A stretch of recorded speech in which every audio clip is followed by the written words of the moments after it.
আসসালামু আলাইকুম। পদার্থবিজ্ঞানের সেকেন্ড পেপারের এমসিকিউর সেকেন্ড ক্লাসে তোমাদের সবাইকে ওয়েলকাম জানাচ্ছি। সো যারা আমার এমসিকিউর ফার্স্ট পার্টটা দেখো নাই, তোমাদের কাছে রিকোয়েস্ট থাকবে আমার এমসিকিউর এই ফার্স্ট পার্টটা দেইখা তারপরে এই সেকেন্ড পার্টটা দেখবা, ঠিক আছে? না কিন্তু তোমরা কিছুই বুঝতে পারবা না। আচ্ছা, যদি আমার শারীরিক অবস্থা যদি ভালো থাকে, ঠিক আছে, শারীরিকভাবে যদি ভালো থাকি, তাহলে আমি এমসিকিউ একেবারে 70টা এমসিকিউ ক্লিয়ার করা মানে করে দেওয়ার চেষ্টা করব, বুঝতে পারলা? আর যদি শরীর খারাপ যদি থাকে তাহলে কিছু এমসিকিউ হয়তো নাও দিতে পারি, কারণ শরীর এমনিতে অনেক খারাপ হয়ে গেছে, ঠিক আছে? তারপরও যতটুকু সম্ভব তোমার জন্য আমি করতেছি, এই অসুস্থ শরীর, ঠিক আছে, এই অসুস্থ অবস্থায় যতটুকু সম্ভব আমি তোমাদের জন্য করে যাচ্ছি।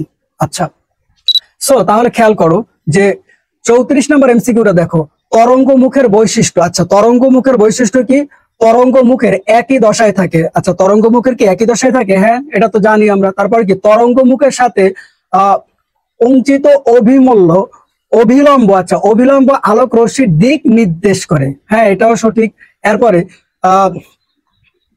এটা হবে নির্দিষ্ট, ঠিক আছে, এটা হবে নির্দিষ্ট, বানানে হয়তো ভুল হয়েছে। নির্দিষ্ট তরঙ্গের তরঙ্গ মুখ সর্বদা সমান্তরাল হবে না, এইটা তো হবে না, কারণ ওই তরঙ্গ মুখ তো সর্বদা তো আর সমান্তরাল হয় না, হয় না, এটা অ্যান্সার হবে না। তাহলে 1 আর 2 হচ্ছে অ্যান্সার। আচ্ছা, এবারে 35 নম্বর এমসিকিউটা দেখো, সুসংগত আলোর উৎসের ক্ষেত্রে। আচ্ছা, সুসংগত আলোর উৎসের ক্ষেত্রে কি হইতে পারে?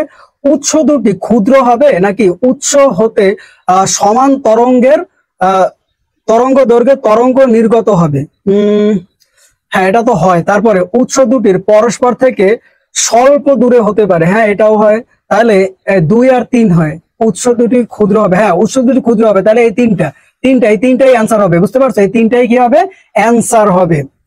আচ্ছা, 36 নম্বর এমসিকিউটা দেখো, দুটি আলোক তরঙ্গের পথ পার্থক্য হলো এই যে এত ল্যামডা, ঠিক আছে? তারপরে এদের দশা পার্থক্য। আচ্ছা, যেহেতু দশা পার্থক্য বলছে, এই ক্ষেত্রে তোমার একটা কাজ করতে হবে, যে দশা পার্থক্যর একটা সূত্র আছে, ওই সূত্র অনুযায়ী তোমার এটা কি করতে হবে? লিখতে হবে।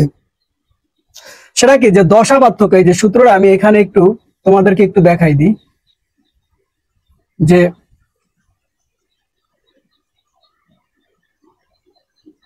দশা পার্থক্য, ঠিক আছে, দশা পার্থক্য ইন্টু 2 ল্যামডা, তারপরে হচ্ছে পথ পার্থক্য, পথ পার্থক্য বাই ল্যামডা, ঠিক আছে? তাহলে এই সূত্রের দ্বারা তোমরা এটা খুব সহজেই করতে পারবা, ঠিক আছে? আচ্ছা, তাহলে আমাদের এখানে তোমার দশা পার্থক্য কত ছিল দেখো তো। এই যে দশা পার্থক্য ছিল এইটা, ঠিক আছে? তাহলে এইটা দিয়ে তুমি যদি করতে যাও তাহলে তো করতে পারো, যে দশা পার্থক্য কত ছিল? 5.5 ল্যামডা, ঠিক আছে? আর এইখানে ইন্টু 2 ল্যামডা, এই 2 ল্যামডা দিয়ে এটারে কি করো, সরি 2 পাই দ্বারা এটারে কি করো? ভাগ করো। 2 পাই দ্বারা এটারে কি করো? ভাগ করো। ভাগ করলে তোমার বেরোয় আসবে, ঠিক আছে? আচ্ছা, আমরা একটু ক্যালকুলেটর একটু সাহায্য নিতে পারি, দাঁড়াও একটু ক্যালকুলেটরটা একটু দেখতেছি।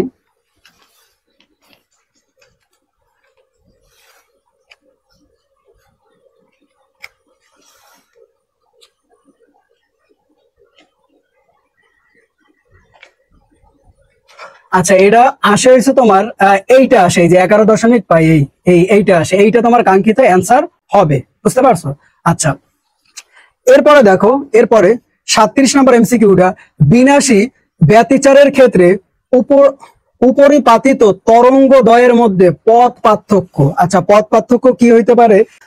এটাকে সহজ একটা এমসিকিউ, বেশি একটা কঠিন না, এটা তুমি এক চোখের পলকে করতে পারো, কারণ পথ পার্থক্য কি হইতে পারে? λ/2 হয়। পথ পার্থক্য কি হয়? λ/2 হয়, কারণ বিনাশী কি লাগছে? ব্যতিচারের ক্ষেত্রে উপরিপাতিত তরঙ্গদ্বয়ের মধ্যে পথ পার্থক্য λ/2 হয় সবসময়। এটা ল্যামডা কি হয়? λ/2 হয় সবসময়। এটা তো জানা আছে, এটা আমাদের জানা আছে, এটা সবসময় কি হয়?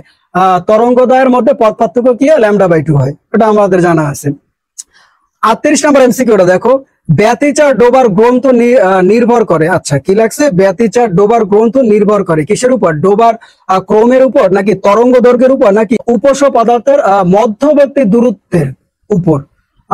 তাইলে ডোবার ক্রমের উপর, এটা তো হয় না। এটা যদি না হয় তাহলে এই দুটো এমনি অ্যান্সার হয়, এটা বোঝাই যায়, এই দুটো এমনি অ্যান্সার হয়, বুঝতে পারছো? কারণ কি লাগছে? যে ব্যতিচার ডোবার গ্রন্থ নির্ভর করে এই দুইটা, বা তরঙ্গ দৈর্ঘ্যের উপর আর কি উপসা পদার্থের মধ্যবর্তী দূরত্বের উপর, এই দুইটা। 39 নম্বর এমসিকিউটা ব্যতিচারের ক্ষেত্রে। আচ্ছা, ব্যতিচারের ক্ষেত্রে কি হয়? আলোর উৎস দুটি সুসংগত হতে হবে। আচ্ছা, হ্যাঁ, এটা তো হয়। আর কি হইতে পারে যে উৎসবগুলো খুব কাছাকাছি অবস্থিত হতে হবে। হ্যাঁ, এটাও হয়। তারপরে উৎসবগুলো খুব সূক্ষ্ম হতে হবে। এটা কি সূক্ষ্ম? আচ্ছা, ব্যতিচারের ক্ষেত্রে উৎসবগুলো হয়, সূক্ষ্ম হয়। তার মানে এই তিনটাই অ্যান্সার, এই তিনটাই অ্যান্সার। ঠিক আছে, তোমরা একটু মিলাই নিও, তিনটাই অ্যান্সার হবে। হ্যাঁ, শিওর, এই তিনটাই অ্যান্সার। 40 নম্বর এমসিকিউটা দেখো, একটি ইয়ং এর দ্বিচির পরীক্ষার চির দুটির পরবর্তী দূরত্ব। আচ্ছা, পরবর্তী দূরত্ব হচ্ছে এত মিটার। আচ্ছা, ভালো কথা। এ ব্যবস্থাকে আচ্ছা, এ তরঙ্গের আলো ধারা আলোকিত করা হলে আচ্ছা 0.8 মিটার দূরে অবস্থিত পদার্থ ব্যতিচার সজ্জা সৃষ্টি হয়। আচ্ছা, সৃষ্টি হলো পদার্থ সৃষ্টি ডোবার গ্রন্থ কত? ওরে বাবা, খুবই প্যাচাইলে এমসিকিউ তো দেখতেছি। এই এমসিকিউ করতে গেলে তোমার একটু তোমার একটা সূত্র সাহায্যে এটাও তোমার বের করতে হবে। ঠিক আছে, আমার এখানে জায়গা নাই, আমি এখানে একটু দেখাই দিই তোমাদের সূত্রটা আমি তোমাদের এখানে একটু দেখাই দিই। তোমার একটা সূত্র আছে না, এই যে ল্যামডা ডি, ঠিক আছে, ল্যামডা ডি বাই এ। ঠিক আছে, এই সূত্রের সাহায্যে তোমরা এইটা একেবারে খুব সহজেই তোমরা করতে পারো। আচ্ছা, তাহলে এইটা তোমার হবে হচ্ছে তোমার এই যে এই মানটা উঠাবা 0. এটা কত আছে 4 × 10⁸ আছে। ঠিক আছে, কই গেল, সরি, এটা 3 আছে। আচ্ছা, এই যে এটা আছে না, এই যে এটা তুমি ক্যালকুলেটরের সাহায্যে করতে পারো রাফ অঙ্কতে। এটারে তুমি ওই পাশে নিয়ে যাবে, আর এইটারে এই পাশে, এই যে এইটারে এই পাশে নিয়ে আসবা, আর এটারে ওই পাশে নিয়ে যাবা। তারপরে এই যে ল্যামডা ডি দ্বারা এটারে তুমি কি করবা, এটা তুমি ভাগ করে দেবা। ঠিক আছে, এই যে এই পুরাটার এই ল্যামডা দ্বারা কি করবা, ভাগ করে দেবা। ভাগ করলে তোমার দেখবা যে তোমার কত আসে। আমি একটু দেখি তোমার কত আসে। ক্যালকুলেটর দিয়ে করার চেষ্টা করবা, রাফ করতে গেলে অনেক টাইম বেশি লাগবে। 0.4 × 3। আচ্ছা,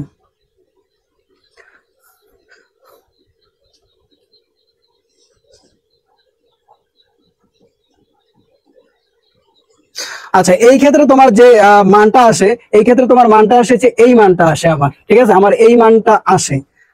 তোমরা একটু মিলাই দেখো, আমার এই মানটা আসতেছে, তোমাদের ক্যালকুলেটরে কিরকম আসে একটু দেখো। এই মানটা আমার আসতেছে। আচ্ছা, 41 নম্বর এমসিকিউ দেখো যে ইয়ং এর দ্বিচির পরীক্ষার পরপর দুটি উজ্জ্বল ডোবার মধ্যবর্তী দূরত্ব। আচ্ছা, এই যে এইটা দিছে এত মিটার, তারপরে চির হতে পদার্থের দূরত্ব 2 মিটার এবং আলোর তরঙ্গ যে এত মিটার হলে চির দুটির মধ্যে দূরত্ব কত হবে? আচ্ছা আচ্ছা, চির দুটির মধ্যে দূরত্ব কত হবে এইটা চাইছে। এক্ষেত্রেও তোমরা এই সেম সূত্র তোমরা ইউজ করতে পারো, এই সেম সূত্র দিয়ে তোমরা এটা বের করতে পারো। ভাগ দিলাম, মানে এই সেম সূত্র দিয়ে তোমরা বের করতে পারবো।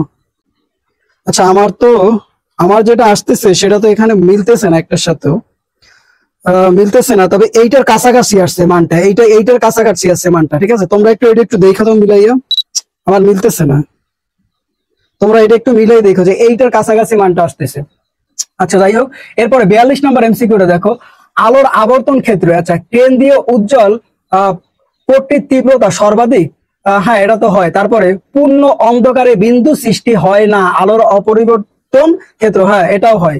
আরে কি ডোবাগুলোর কি লাগছে, প্রস্থ সমান না, ডোবার এখানে কোনো বিষয় নেই। তার মানে এই 1 আর 2 এর অ্যান্সার হবে। 42 নম্বর এমসিকিউটা দেখো, একটি সমান্তরাল গ্রেটিং এর প্রতি সেন্টিমিটার দাগের সংখ্যা এত। আচ্ছা, তারপরে এত তরঙ্গ আলো লম্ব ভাবে গ্রেটিং তরঙ্গের উপর আপতিত হচ্ছে। আচ্ছা, ভালো কথা। প্রথম ক্রমের উজ্জ্বল রেখার জন্য আবর্তন কোণ কত? বাবা, আবর্তন কোণ চাইছে এখানে, তোমরা এই সূত্র দ্বারা করতে পারবা। দেখো, আমি সূত্রটা একটু লিখে দিতেছি।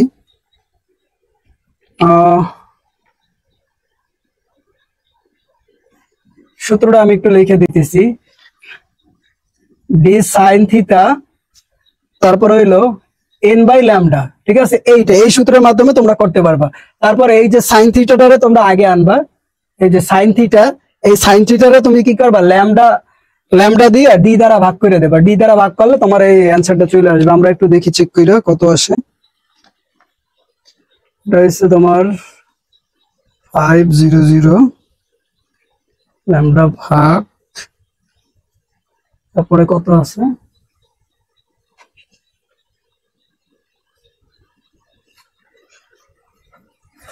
আচ্ছা আমার এখানে মান আসতেছে এইটা, মান আসতেছে এইটা এইটা, ঠিক আছে।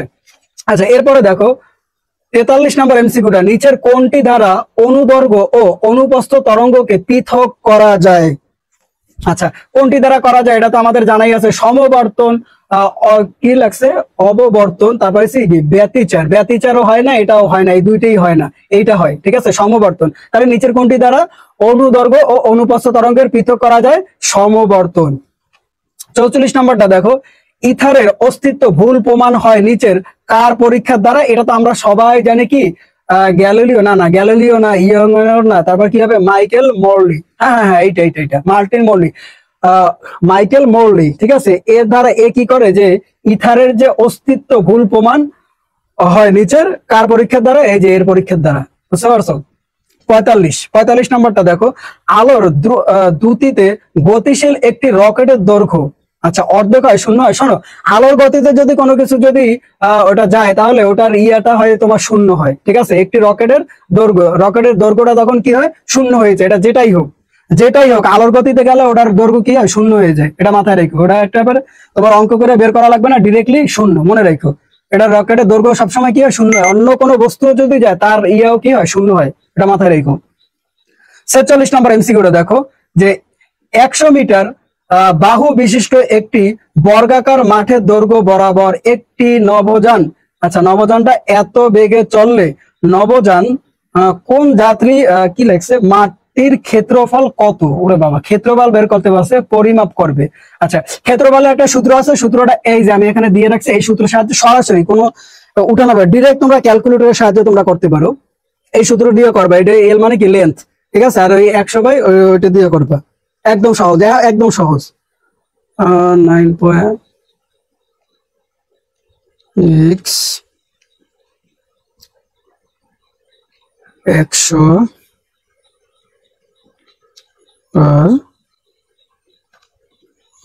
আচ্ছা তাহলে আমার অ্যান্সার আসে হচ্ছে এইটা অ্যান্সার আসে, ঠিক আছে। এই সূত্র দিয়ে তোমরা করলে একেবারে সহজে বের করতে পারবা। তোমার খাতায় উঠানো লাগবে না, ডিরেক্ট সূত্র দিয়ে করতে পারবে। এই যে লেন্থের সাথে এই যে এইটা, এই 100 দ্বারা তোমার এইটার ইয়া করবা, তাইলেই হবে। এই যে এটার ইয়ে করবা। আর এই দেখো এইখানে মাইনাস দিছে না, এই মাইনাস দেওয়ার কারণে এখানে একটা ব্র্যাকেট দিতে হইছে, ঠিক আছে, এই জন্য এখানে একটা ব্র্যাকেট দিছে, ঠিক আছে। আর এখানে স্কোয়ার দিয়ে দেবো, দেখো এটা হয়ে যাবে, একবারে তোমরা করতে পারবে।